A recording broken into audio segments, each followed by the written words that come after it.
spatial migration. You never know when it's going to come. Colbert trying to position. Let's see how they go. Dragon.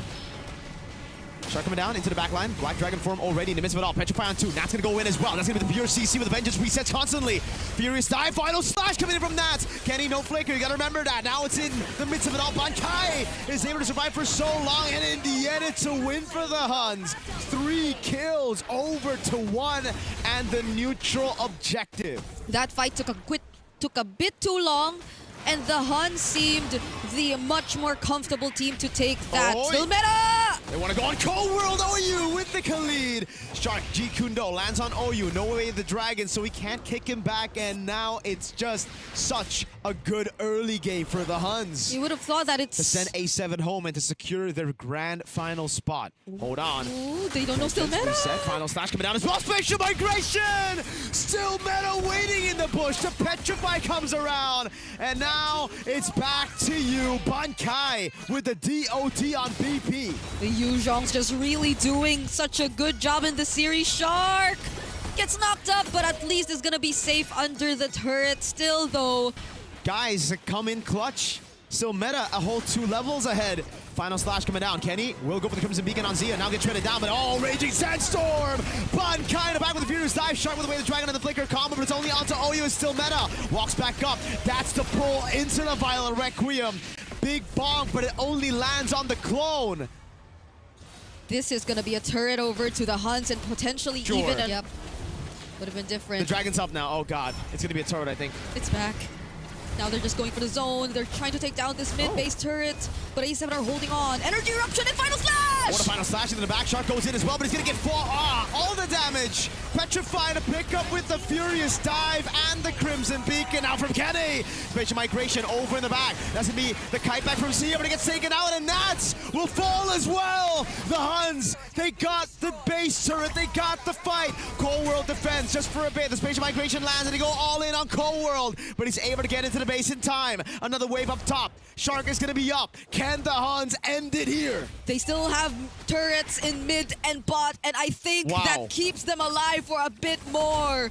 It took some time for the next wave up top to arrive, and with Shark back in the game alongside BP1, the Huns will still need a bit more time if they really want to put an end to this game, but it's... Black Dragon form already. Base turn in the bottom lane, gonna fall with a mid turret as well. It's gonna be a dive to the back. Zia doing a good job. Oh, he gets covered to Petrify, has to Purify out. Raging Sandstorm in the back line, and Zia goes in with the Blazing Duet, comes over.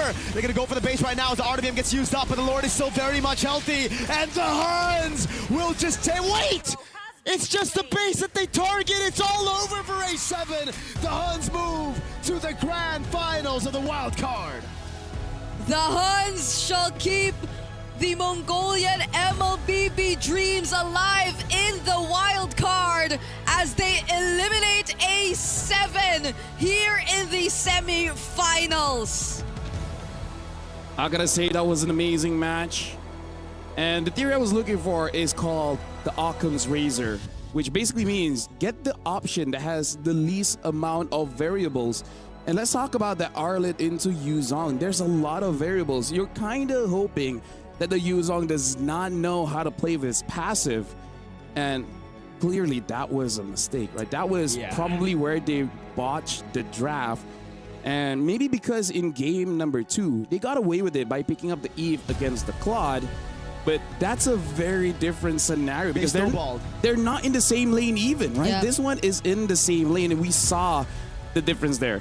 By the way, there's another way to say the Occam's Razor. This is one they use in the medical field, which is if you hear galloping, you think of horses, not zebras, right? Think of the obvious thing first instead of like going wild with it. Oh. They kept it simple in game 2, but they went too wild in game 3. Makes sense, Brigitte? That's cool. Hey, I used to learn medical a bit, but yeah, it really is the draft mark. I would say all 3 games. I agree.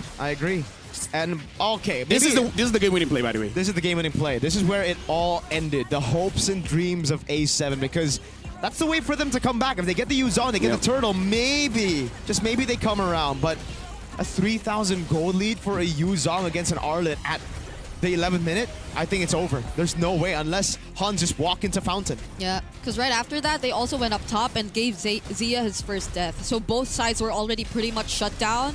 On top of the fact that Shark and Cold World could barely do anything by just the 2 of them.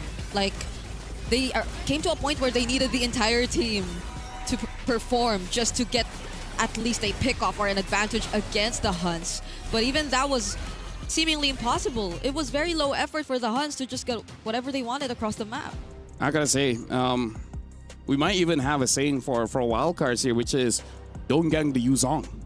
Oh. Multiple attempts, they all failed. They're like, okay, so this is not Huns, failed it, but we're different. We're all Alpha 7. We can take down this Yuzong. Yup. And then, well, maybe they could have, but still Meta just said, yeah. bro, I'm here too. It's not just Bankai. They were looking into 2027. Right? They were looking into the future. They're like, wait, I think they're gonna gank me.